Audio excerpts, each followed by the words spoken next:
Voilà, bonjour, nous nous retrouvons pour une nouvelle vidéo pour continuer notre catéchisme à distance. Je l'espère, je souhaite que ce soit bien la dernière fois qu'on puisse se retrouver comme c'est prévu dans 15 jours avec moi pour les leçons plus habituelles de nos rencontres. Alors, nous faisons aujourd'hui la leçon numéro 13. Nous avions commencé les sacrements.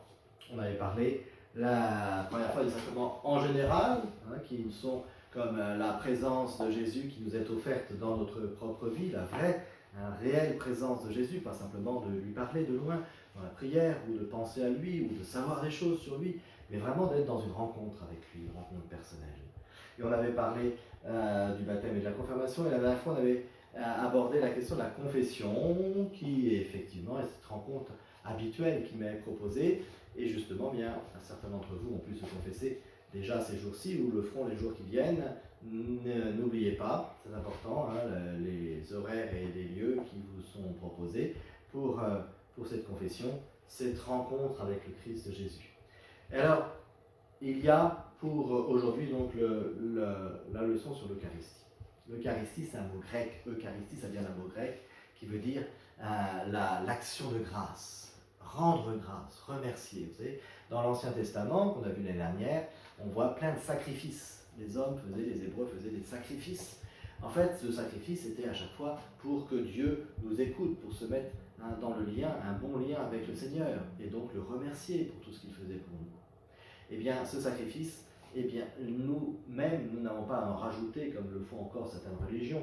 Nous n'avons pas à tuer des animaux, puisque nous avons eu le sacrifice parfait. Tout l'Ancien Testament, c'est des sacrifices imparfaits. On essaie de faire au mieux avec les moyens qui sont les nôtres. Nous, on a eu le sacrifice parfait qui est Jésus, qui s'est offert sur la croix. Et là, eh bien, on ne peut plus rien rajouter. Alors, qu'est-ce qu'on va faire? Eh bien, on va réactualiser, renouveler ce sacrifice parfait qui est celui de la croix.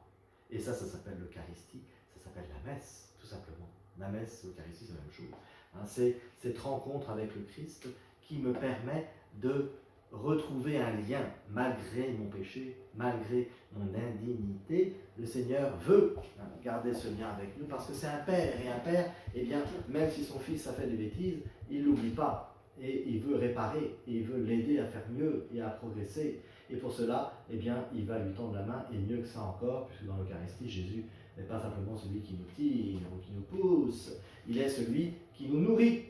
Notre corps, il a besoin de nourriture, sinon rapidement il ne marchera plus. Alors régulièrement, plusieurs fois par jour, nous lui donnons de la nourriture à ce corps.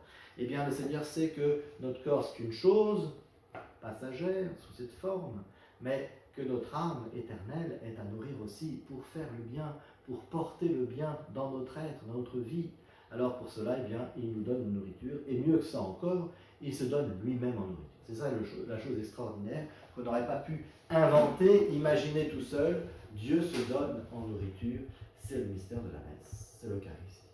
Et ça, eh bien, c'est très important pour nous de l'avoir en mémoire, parce que si on ne l'a pas compris, si on ne se le répète pas, on en reste simplement à l'apparence. L'apparence, c'est une église où il y a du monde, où il n'y a pas de monde. En ce moment, ça va être des églises où il va falloir se protéger avec des distances, faire attention. C'est des chants qu'on entend, ou des lectures qu'on comprend ou qu'on ne comprend pas, qu'on écoute bien, qu'on n'écoute pas bien, ou il fait froid, il ne fait pas froid, le chant il est faux ou il n'est pas faux. Enfin voilà, il y a plein d'apparences qui sont finalement des détails, qui sont importants parce qu'ils peuvent nous aider à bien prier, mais qui sont des détails, parce que en soi, ils sont la carapace. Le mystère de la messe, le sacrement de la messe, c'est la présence de Jésus. Alors, il ne faut pas que la carapace, nous aide à aller vers Jésus, il ne faut pas qu'elle nous empêche justement de le reconnaître. Vous voyez, donc il y a un équilibre, et cet équilibre, il a à faire dans notre tête d'abord, pour bien savoir qu'est-ce qu'on vient faire à l'église, et qu'est-ce qu'on peut y recevoir, y percevoir. Et ça, c'est très important. Pendant ce confinement, il y en a plusieurs qui m'ont dit que ça leur manquait. Alors, j'ai été très content. Et bien, j'espère que maintenant, ils vont pouvoir en profiter encore mieux, parce qu'ils vont se dire, ben voilà, il y avait quelque chose en moins dans notre vie, finalement. On ne le voit pas trop quand on le fait, quand on va à la messe régulièrement, quand on pratique. Mais là, on a été empêché de pratiquer, et bien il y avait quelque chose en moins. Et ce quelque chose en moins, c'est la vraie, réelle présence de Jésus dans l'Eucharistie. C'est cela qu'il faut qu'on se rappelle particulièrement dans ce sacrement de l'Eucharistie, une réelle présence, Jésus qui se donne, qui est là avec nous et pour nous. Alors cette Eucharistie, eh bien on se souvient que c'est Jésus qui l'a inventé, qui l'a donné. Jamais on n'aurait pu imaginer ça. C'est quelque chose, alors là, du coup, qui montre bien que notre religion, c'est pas un truc que quelqu'un a réfléchi dans sa tête et puis qu'il a construit en se disant ça serait bien que les gens y croient à ceci ou à cela. Ça ne tient pas du tout, ça ne tient pas 5 minutes quand on parle de l'Eucharistie. L'Eucharistie, c'est quoi? C'est Dieu qui se donne lui-même, qui se rend réellement présent et qui va se donner en nourriture. Il nous rejoint, il ne veut même pas être simplement à côté de nous, il veut être en nous, comme une nourriture qui est assimilée par notre corps. Jésus veut assimiler notre âme et être au plus intime, au plus fort de nous, et pour cela il se donne en nourriture. Voilà. Alors ça c'est un truc qu'on n'aurait pas pu imaginer, qu'on a toujours du mal à comprendre bien, et il est évident que c'est une idée de Dieu. C'est Dieu lui-même qui a voulu non seulement avoir l'idée, mais qui a eu l'audace de mettre cette idée en pratique, en se donnant lui-même. C'est le repas de la scène, vous vous souvenez, Jésus avec les apôtres, ceci est mon corps, ceci est mon sang, et ce jour-là, eh bien, il fait quelque chose qui a complètement dépassé les apôtres, ils n'ont pas compris ce qui se passait, et ce qui était en jeu, ils ont retenu. Ils se sont dit, ça, là, du coup, ça doit être important, on va retenir, on va essayer de... ceci est mon corps, ceci est mon sang, livré, versé, c'était pas tout à fait le cas encore quand il a dit ça, mais bon, le lendemain, à la croix, ils ont commencé à mieux comprendre. Et puis finalement, quand Jésus est ressuscité, quand il est remonté au ciel, après ils se sont dit, il faut y aller, il faut le faire. Il nous a dit, prendre le pain, ceci est mon corps, ceci est mon sang, et bien on va le faire. Et petit à petit, ils ont compris que c'était quelque chose de solennel, quelque chose d'important, de sacré. C'était pas simplement un truc qu'on faisait au bout d'une table comme ça en discutant à la fin d'un repas. Non, c'était quelque chose qui était particulièrement unique. Et ils ont commencé à le faire avec beaucoup d'attention et de sacré, et ils ont compris que c'était la présence de Jésus qui était là. Et que ce Jésus, eh bien, comme il l'avait dit, je pars, mais je ne vous abandonne pas, je vous enverrai l'Esprit Saint, et je serai parmi vous jusqu'à la fin du monde. Eh bien, il le faisait vraiment. Il le faisait vraiment. Ce n'était pas des belles paroles. Quand vous dites à quelqu'un, t'inquiète pas, je reviendrai. Bon, des fois, c'est une manière polie de lui dire, au revoir. Mais là, non. Là, Jésus, ce n'est pas des paroles légères. Jésus n'a aucune parole légère. Et quand il nous dit qu'il est avec nous jusqu'à la fin du monde, eh bien, il le fait réellement. Réellement. Et la manière la parfaite dans laquelle il le fait, c'est l'Eucharistie, c'est la messe. Voilà. Si on a bien compris ça, forcément qu'on ira à la messe. On ne se posera même pas la question, vous voyez. Ce serait tellement... Ce serait le plus important pour nous. On oublierait plein de choses, mais ça, on ne pourrait pas l'oublier. Alors, il nous faut essayer de mieux le comprendre, de mieux l'approfondir, le grand mystère de la messe. Alors, il y en a qui l'avaient compris, c'est que au bout de 300 ans de persécution, dès que les chrétiens ont eu le droit, parce que pendant 300 ans, ils n'ont pas eu le droit, mais au bout de 300 ans, ils ont eu le droit de construire des églises, et bien ils l'ont fait tout de suite. Pourquoi? Parce qu'ils se sont dit, c'est tellement important et beau ce cadeau que Dieu nous a fait, qu'il faut qu'il y ait des lieux qui lui soient consacrés, des lieux qui soient sa maison, puisqu'il est vraiment là. Il y a une maison, il n'y a pas de doute. Dans un village, dans une ville, chacun a sa maison, son appartement. Eh bien, il faut qu'il y ait un lieu pour Dieu. Et un lieu pour Dieu, ça ne peut pas être un lieu quelconque, ça ne peut pas être un lieu vulgaire, ça doit être quelque chose de fort, de beau, de durable. Et donc, ils ont construit des églises à chaque fois la plus belle possible. Et c'est pour ça que dans nos villages, maintenant, eh bien, les lieux les plus beaux, les plus consacrés, les lieux qui ont traversé les âges, les lieux qui vont se faire visiter, parce que c'est quand même plus intéressant que de visiter une salle de sport ou je ne sais quoi, eh bien, c'est les églises. C'est les églises. Mais pour un chrétien, ce n'est pas simplement un beau monument qui nous parle des siècles précédents, mais c'est la maison de Dieu.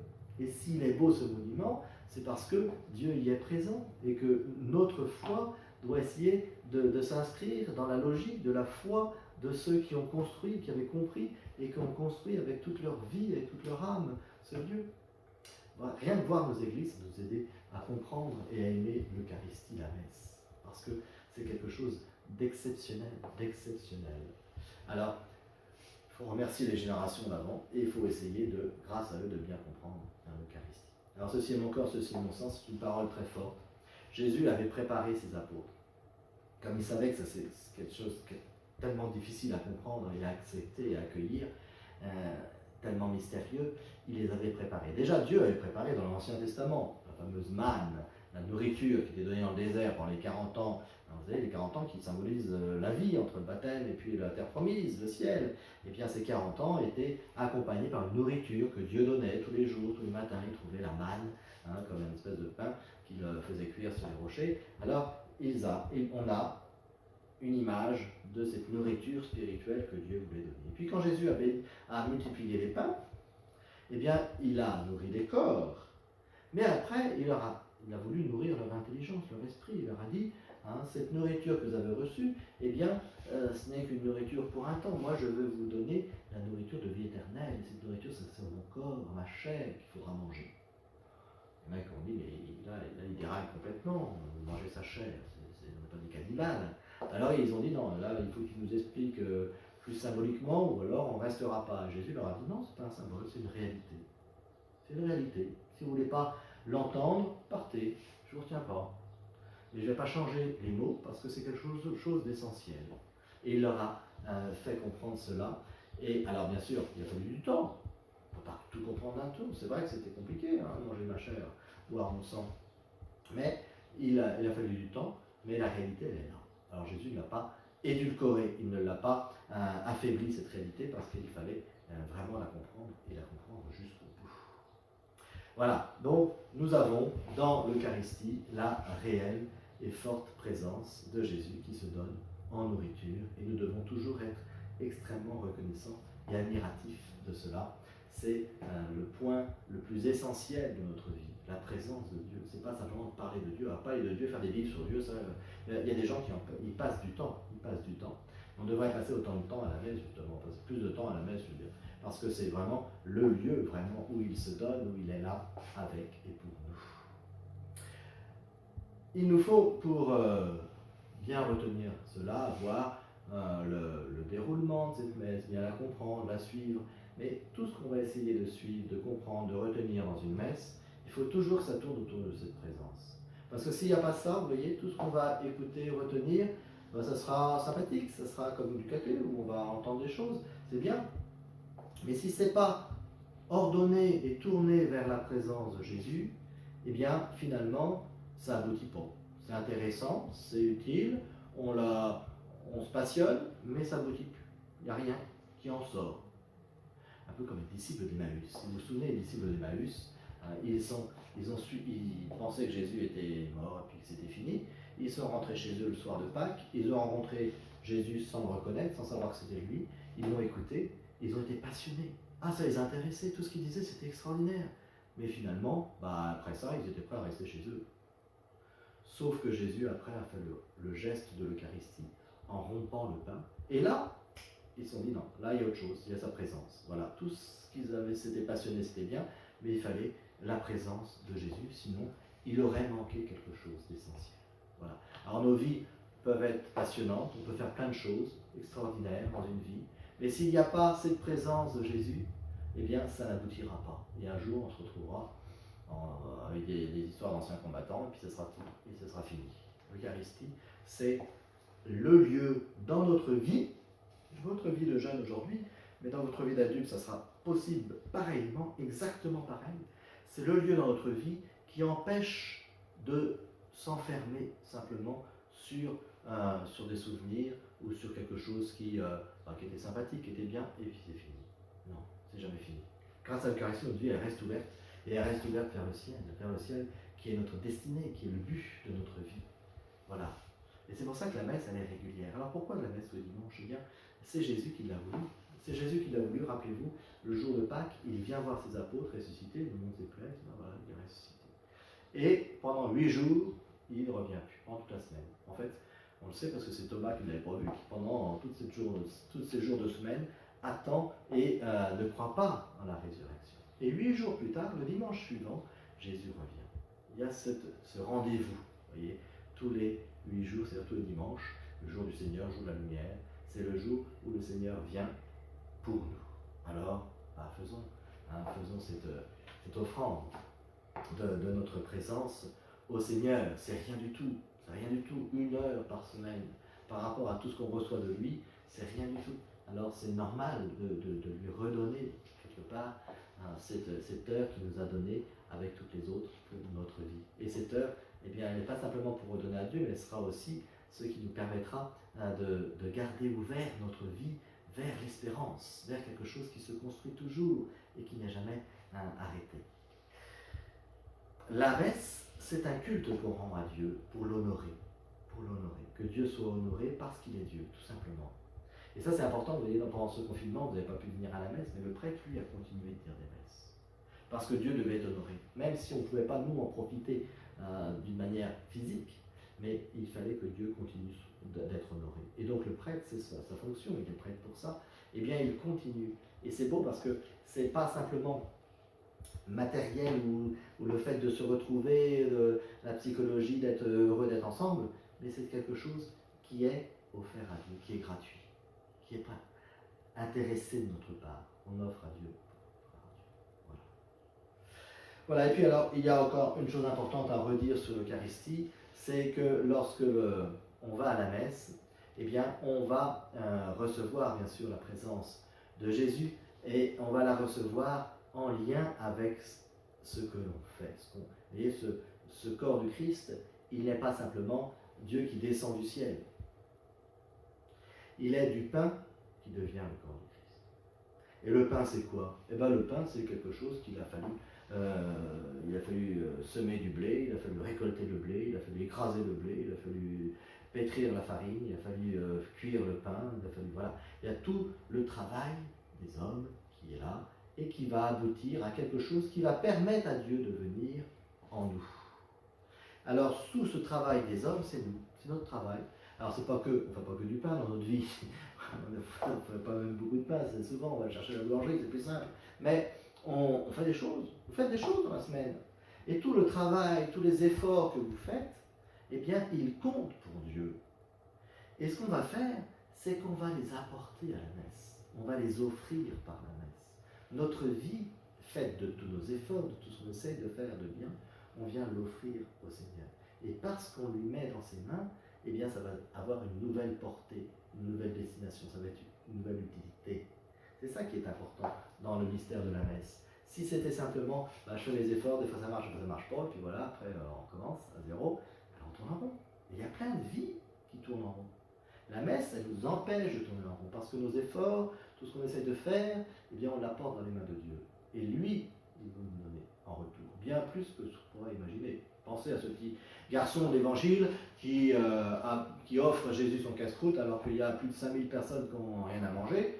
Son casse-croûte qui ne représentait rien, 5 pains et 2 poissons pour nourrir la foule, c'était rien du tout. Eh bien Jésus le prend. Il ne fait pas apparaître du pain à partir de rien. En soi, il l'aurait pu, mais ce n'est pas le miracle qu'il veut faire. Il veut multiplier les efforts qu'on lui apporte.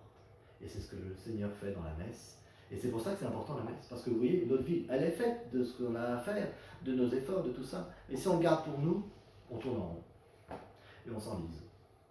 Si on l'apporte à la messe, eh bien, on l'ouvre et ça sera utile pour nous et pour le monde entier. Une âme qui s'élève élève le monde, c'est Thérèse qui disait ça. Eh bien, si on apporte à la messe, eh bien, ça sera utile pour le monde entier, ça sera utile pour tous. Et ça sera multiplié par la grâce, par la présence de Dieu. Et le Seigneur répond à ce qu'on lui apporte en venant lui-même, en s'apportant lui-même, en se donnant lui-même.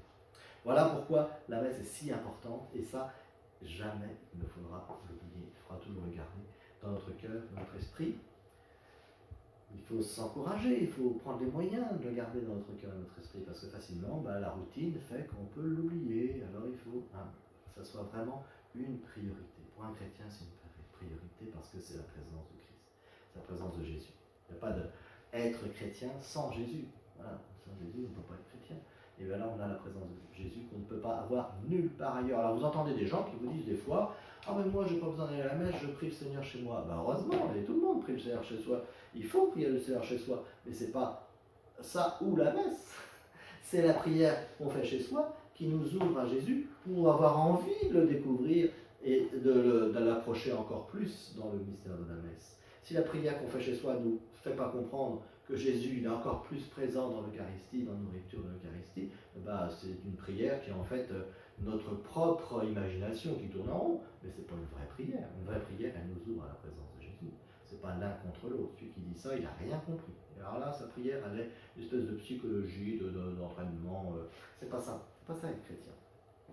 Alors, c'est pas toujours facile d'aller à la messe. Pour vous, ça ne dépend pas toujours de vous aussi. Mais voilà, il faut le désirer. Il faut avoir ce désir profond. Il faut que notre prière de tous les jours nous en donne envie. Voilà. Je vous remercie d'avoir suivi cette vidéo. Et puis, on se retrouve donc maintenant bientôt pour les confessions, pour ceux qui ne l'ont pas encore faites. Et puis, pour les messes, dès qu'elles seront possibles. Et puis, suivez ça bien sur le site internet de la paroisse. Et puis, pour notre catéchisme dans 15 jours. Voilà, merci.